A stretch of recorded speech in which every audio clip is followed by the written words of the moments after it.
세상에 떠도는 기묘한 괴담들.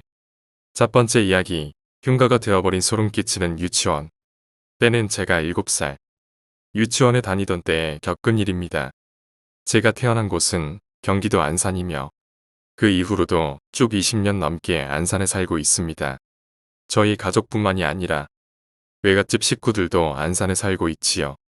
저에게는 3살 많은 친척 작은 누나와 6살 많은 큰 누나, 그리고 2살 많은 친형이 있습니다. 같은 지역에 살다 보니 친척 누나들과 자주 지냈는데 어렸을 때부터 무서운 얘기 듣는 걸 좋아해서 친척 누나에게 항상 무서운 이야기를 해달라고 졸랐습니다. 누나도 올 때마다 무서운 이야기를 해주다가 소재가 떨어졌던지 당시 산지 얼마 안 된 컴퓨터를 켜고는 심령사진을 모아놓은 사이트를 보여줍니다. 지금도 기억하는데 해당 사이트의 이름은 고스트였고 지금은 없어졌는지 검색해도 보이지 않습니다. 저는 큰 누나 품에 안겨서 눈을 가려가며 보고 있었고 제 친형과 작은 누나도 옆에서 같이 보고 있었지요. 그러다가 한 게시물을 보게 되었고 게시물의 이름은 유치원 가면이었습니다.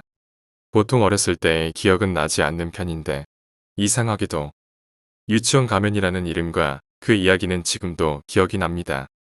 큰 누나가 해당 게시물을 클릭해서 들어가니까 한 사진이 있었습니다.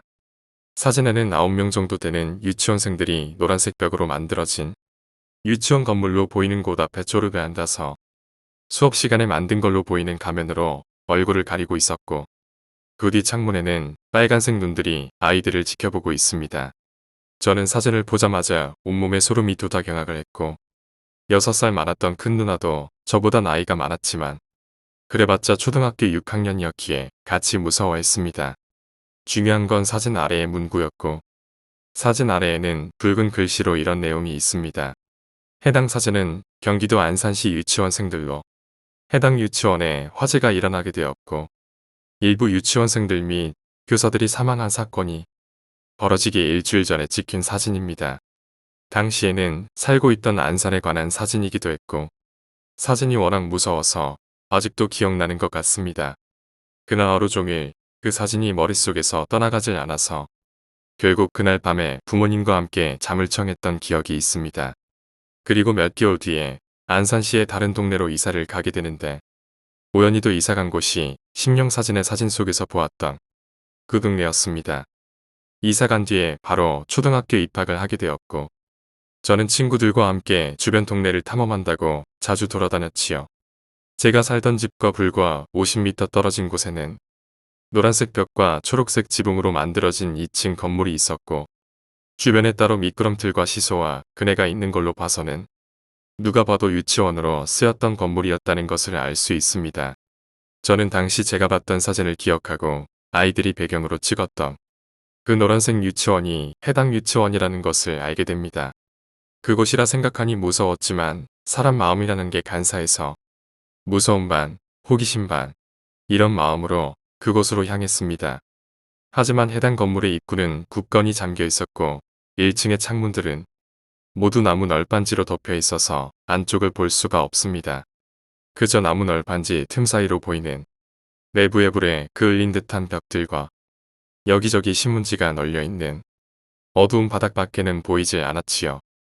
호기심은 날이 갈수록 커져만 갔지만 굳게 잠겨 있어서 늘 들어갈 수 없습니다. 그리고 2년 정도 지난 어느 날 저랑 단짝이었던 친구와 학교를 마치고 집에 가는 길이었습니다. 집으로 가는 길엔 늘 폐가인 유치원을 지나가게 됩니다. 그 유치원 건물 옆에는 유치원의 놀이터 말고도 커다란 아파트 단지 내에 놀이터가 있었고 그 놀이터와 유치원 사이에는 오솔길 비슷하게 작은 길이 하나 있습니다. 그때가 아마 여름이었고 주변 놀이터에는 저와 제 단짝 친구 말고는 아이들이 단 한 명도 없었습니다. 그 친구가 놀이터와 유치원 사이에 있는 오솔길로 먼저 들어가서 앞서가던 중이었고 저는 조금 뒤에서 걷고 있는 중이었지요. 그때 그 폐가가 된 유치원에서 아이 목소리가 났습니다. 꺼내주세요. 주변을 둘러보았지만 아무도 없었습니다. 먼저 가던 제 친구도 그 소리를 들었는지 바로 멈춰 섭니다. 친구는 뒤를 돌아 저와 눈을 마주쳤고 저희는 그렇게 눈을 마주친 상태로 10초간 굳어서 서 있었습니다. 꺼내주세요. 너무 뜨거워. 다시 이렇게 목소리가 들렸습니다. 뜨겁다는 비명소리와 함께 어디선가 나무 같은 게 불에 타는 소리가 들립니다. 뭔가 기둥이 쓰러지는 소리도 들리고 점점 불길이 치솟는 바람소리 같은 것도 들렸습니다. 그런데 주변을 둘러봐도 불길이 보이는 곳은 없었고 뜨겁다는 비명소리는 점점 여러 명의 아이 목소리로 들립니다. 저희는 갈수록 당황했고 계속 주변을 둘러보았지만 불길이 보이는 곳은 없습니다. 저희가 있는 오솔길에 있는 거라고는 폐허가 된 유치원뿐이었습니다. 혹시나 해서 폐허 쪽으로 가봤지만 문이 굳게 닫혀 있어서 잘 보이지 않았고 불길은 보이지 않습니다.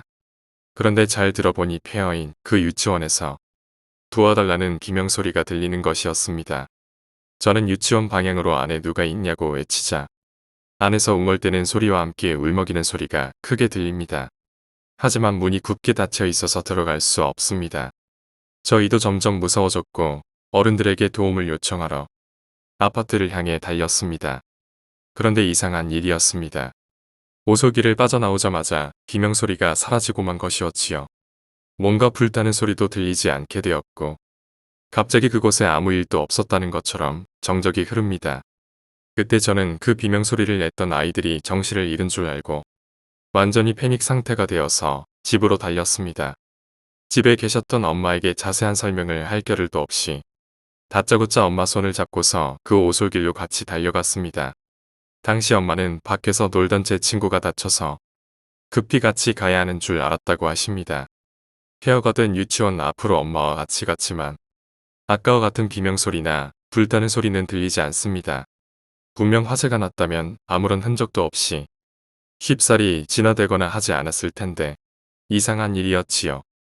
엄마는 어디서 이상한 소리를 듣고 와서 호들갑이냐고 혼내셨지만 내심 마음에 걸렸기에 아파트 다른 주민들한테 불이 난 곳이 없냐고 물어보신 모양입니다.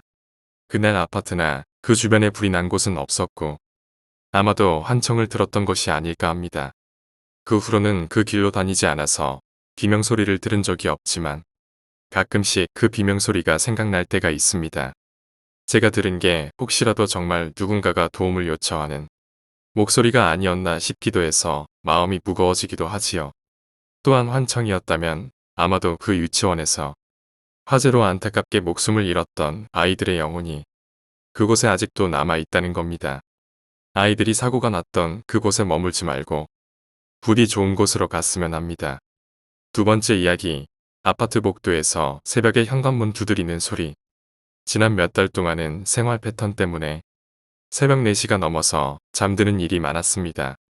저는 가족들과 함께 옥도식 아파트에 살고 있었는데 제가 가족 중에서 가장 늦게 잠들게 되는 것이었지요. 그런데 어느 날부턴가 새벽 3시 40분쯤이 되면 복도에서 이상한 소리가 났기에 귀를 기울이게 되었습니다. 다른 집 현관문을 누군가 손으로 쾅쾅 두들기는 듯한 소리였습니다. 그것도 아주 세게 두드립니다. 이상한 것은 그 시간대가 되면 사방이 조용하기 때문에 복도에 누가 지나가기만 해도 발소리가 들리는데 현관문을 두들기는 사람은 발소리가 없었던 것입니다. 오는 소리도 가는 소리도 나지 않았고 현관을 쾅쾅 아주 크게 두들기다가 그냥 소리가 사라졌습니다. 하지만 누군가를 부르는 건지 알 수가 없습니다. 그것이 매일 비슷한 시간에 며칠 동안 반복되어서 가족들에게 말했지만 잘못 들은 것이 아니냐, 네가 나이가 몇 살인데 귀신 소리냐며 타박을 섞은 농담을 할 뿐입니다. 그러나 그것이 매일 반복되고 몇 주 후에 늦게 잠든 엄마도 그 소리를 듣게 되었습니다. 녹음을 해서 작은 소리로나마 친구들에게 들려주니 다들 이상해했고 제가 생각해도 이상합니다. 매일 새벽 3시 40분경 누군가의 집 문을 쾅쾅 두들기다가 사라져버리는 사람은 대체 누구일까요? 그 소리는 제가 늦게 자던 몇 달 동안 반복되었지만 지금은 생활 패턴이 바뀌어서 그 소리를 들을 수는 없습니다. 아마 요즘도 그 집 문을 쾅쾅 두드리고 있을 것 같습니다. 세 번째 이야기, 기적. 오래전의 일입니다. 서울의 회사에 입사를 하게 되었기에 지방에서 서울로 올라왔고 하숙집을 구해서 살게 되었습니다. 신촌역과 이대역 사이에 있는 모델촌 뒤에 위치한 낡은 2층 주택이었고 대문을 열고 마당을 지난 후에 현관문으로 들어가서 나무 계단을 이용하여 2층으로 올라갈 수 있었지요. 주인 집에서 2층 베란다 쪽에 판넬과 샤시로 만든 쪽방이 있었는데 2층에서 다시 신을 신고 베란다 쪽으로 나와서 왼쪽으로 돌아서면 입구가 있는 구조입니다. 원래는 혼자 살려고 구했는데 친구 한 명이 지금 사는 집이 불편하다며 같이 살자고 해서 함께 지냈습니다. 1인실로 구했던 방이라 좁았기에 제가 항상 오른쪽에서 자고 친구가 왼쪽에서 잠을 잤습니다. 어느 여름날이었고 다른 친구 한 명이 서울에 놀러와서 함께 자게 되었는데 어쩌다 보니 제가 제일 왼쪽에서 잤고 놀러온 친구는 중간, 그리고 같이 살고 있는 친구는 제가 자던 오른쪽에서 나란히 일렬로 누워서 자고 있었지요. 그렇게 잠을 자다가 문득 정신이 들었고 제 머리 뒤쪽 방밖을 통해서 마당에 있는 큰 나무 앞에 원피스를 입고서 투명한 파란빛을 내는 어떤 여자가 보입니다. 2층 높이에 떠서 우리를 쳐다보고 있었고 제가 자기를 눈치챘다는 걸 들키게 됩니다. 절 쳐다보며 씩 웃더니 순식간에 뒤쪽 방문을 열고 들어왔고 제 위쪽 공중에서 제가 누운 자세 그대로 바꾸고는 그대로 서서히 제 몸속으로 가라앉기 시작했습니다. 너무 무서운 마음에 움직이려고 했으나 꼼짝도 못한 상태로 팔았고 투명한 그 여자가 서서히 제 몸속으로 들어오는 걸 느끼고 있을 수밖에 없었습니다. 반쯤 들어오니 그 들어온 부분만 서서히 차가워졌고 몸은 움직일 수 없고 이대로 내 몸에 다 들어오면 어떻게 하지라고 생각하면서 어쩔 줄 몰라 하고 있는 중에 이 방에 들어오는 방문은 발 쪽에 위치한 방문밖에 없다. 갑자기 이런 생각이 들게 됩니다. 그 순간에 되감기라도 하듯이 그 여자가 제 몸에서 휙 밀려나고 방 밖으로 밀려나면서 처음 공중에 떠 있던 그 장소로 되돌아가게 되었고 제 머리 뒤쪽에 있던 방문도 사라집니다. 그리고 눈이 찢어질 듯 매섭게 치켜뜨고는 저를 노려보는 게 점점 선명하게 느껴졌습니다. 그때 벌떡 일어났는데 온몸이 차가운 와중에 사시나무 떨리듯이 떨리고 땀은 뻘뻘 흘리면서 정말 어린아이처럼 펑펑 울었습니다. 뒤에 울음소리에 친구들이 일어나서 안아주고 달래주고 원래 제가 눕던 자리에 눕혀준 다음에서야 잠들었지요. 그 이후엔 그 방에서 잘 때는 절대로 왼쪽에서 자지 않았고 그 여자를 본 적도 없습니다. 친구한테 이 경험을 얘기했더니 3명이 나란히 누워서 자면 한 명이 그런 경험을 하게 된다는 옛말에 있다고 합니다. 네 번째 이야기, 병원에서 봤던 그것. 제가 초등학교 2학년일 때 있었던 일입니다. 그때 당시에는 유행처럼 편도선염 환자들이 늘어났던 적이 있습니다. 음식물을 넘기고 공기가 드나드는 목구멍에 포도송이처럼 덩어리가 생기는 병이었지만 절제만 하면 되었습니다. 좀 괜찮다 싶은 시술이 레이저 시술이었던 것 같은데 저도 물론 제 동생도 알았지만 저는 전신 마취를 하면서 수술을 해야 했고 동생은 한참 뒤에 수월하게 수술을 했습니다. 제가 있던 병원은 부산에 있는 유명했던 기독교 병원이었지요. 어렸던 제가 기억하기로는 제가 수술했던 당시에 그 병원은 로비의 천장이 진짜 높았고 오른쪽 중앙에 사람 크기만한 십자가가 하늘색 페인트가 칠해진 벽에 걸려있던 것만 기억납니다. 수술이 있기 전에는 여러 가지 검사를 했었고 제 생각으론 종합검진도 함께 했던 것 같습니다. 그날은 심전도 검사를 했던 날입니다. 심전도 검사를 했다는 것을 기억하는 이유는 그 당시에 일어났던 일이 너무나 생생했습니다. 5층인지 6층인지 모르겠지만 그 갈색 건물 꼭대기 층까지 올라갑니다. 뽁뽁이 같은 걸 가슴 여기저기 붙이고 심장 검사를 한다며 말도 하지 말고 움직이지도 말라기에 그렇게 검사를 하고 링거가 매달린 수막대를 드르륵 밀고서 엄마랑 저 그리고 간호사 2명, 또 다른 환자 2명이 엘리베이터를 탔습니다. 그렇게 내려가다가 갑자기 4층에서 엘리베이터가 멈춰섰고 이윽고 문이 열리게 됩니다. 그 순간 보였던 건 대낮에 그것도 그렇게 큰 병원인데 4층에 멈춰선 엘리베이터 문이 열리고 밖으로 보인 것은 시커멓고 어둠이 가득한 마치 아무도 없는 공간이었습니다. 엘리베이터 가장 가까운 곳에서 문이 빼꼼히 열려있고 빛이 새어나오고 있었지만 아무도 타지 않았기에 간호사님이 닫힘 버튼을 눌러서 문이 그대로 닫혔습니다. 그 와중에 제 주변에 있던 누구도 이상하다거나 반응을 보이는 어른들 한 분도 없었지요.